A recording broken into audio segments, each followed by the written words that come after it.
Hello everyone, आज हम करेंगे पठार किसे कहते हैं, भारत में पठारों के प्रकार, पठार के निर्माण के कारण, विश्व के प्रसिद्ध पठार। पठार किसे कहते हैं? पठार समतल ऊंचे भूमि क्षेत्र होते हैं जो आसपास के क्षेत्रों से ऊंचे होते हैं। पठारों की सतह अपेक्षाकृत समतल होती है जो उन्हें पहाड़ों के विपरीत विशिष्ट भौगोलिक विशेषताएं बनाती हैं।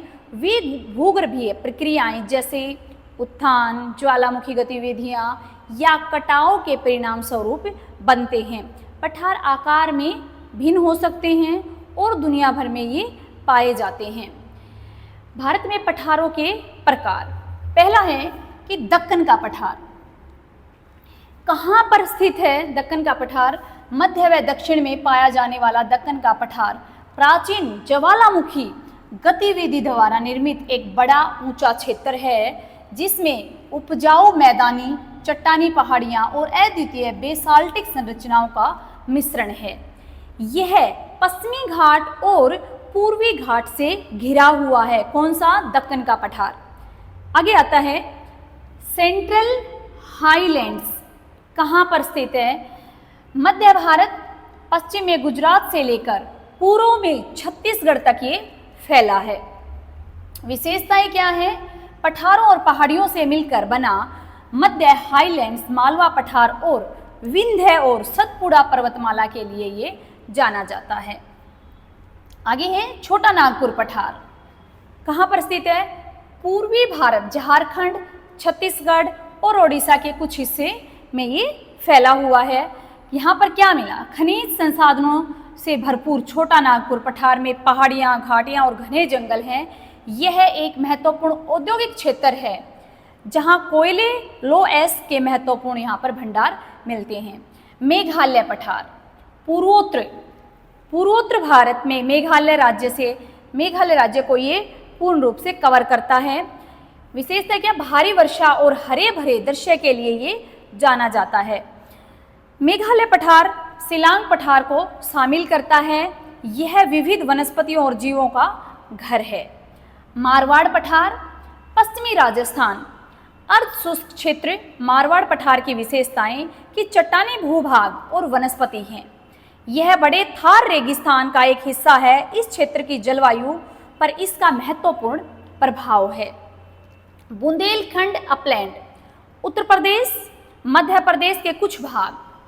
चट्टानी परिदृश्य के लिए जाना जाने वाला बुंदेलखंड अपलैंड ऐतिहासिक महत्व रखता है।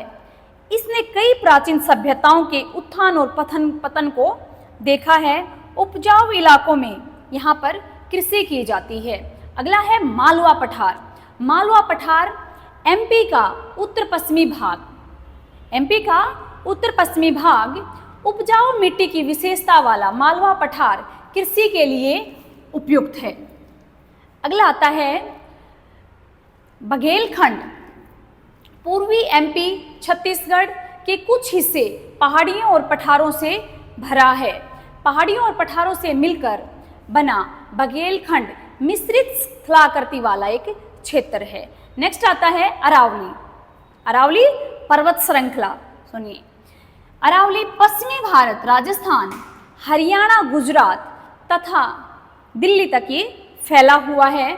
अरावली पर्वतमाला मुख्य रूप से एक पर्वत श्रृंखला है, लेकिन इसमें भी ऊंचे पठार हैं। छोटा नागपुर, नेक्स्ट आता है छोटा नागपुर पठार। बिहार, झारखंड, छत्तीसगढ़ खनिज में ये समृद्ध है। औद्योगिक गतिविधियों को बढ़ावा देता है। आगे आता है कि पठार निर्माण के कारण क्या हैं? पहला, ज्वालामुखी गतिविधियां यह तब बनती है जब ज्वालामुखी से निकलने वाला गर्म लावा फैलता है और ठंडा होकर एक सपाट सतह बना देता है। सेकंड है अपरदन। हवा, पानी, बर्फ के कारण धीरे धीरे भूमि का कटाव होने या क्षरण होने के जमीन समतल और ऊंचे क्षेत्र में बदल जाती है। आगे आता है टेक्टोनिक हलचलें। पृथ्वी की पपड़ी की हलचलें भूमि को ऊपर उठाती हैं। जिससे एक हिस्सा ऊंचा और समतल क्षेत्र बन जाता है।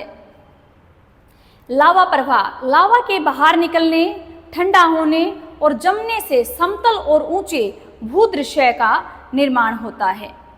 ये थे पठार निर्माण के कारण। आगे आता है कि विश्व के प्रसिद्ध पठार कौन कौन से हैं। विश्व के प्रसिद्ध पठार, पहला तिब्बती पठार, एशिया में इसको क्या कहा जाता है, दुनिया की छत भी कहा जाता है। कोलोराडो पठार उत्तरी अमेरिका, दक्कन पठार भारत, पैटागोनियन पठार दक्षिणी अमेरिका, इथोपियन पठार अफ्रीका।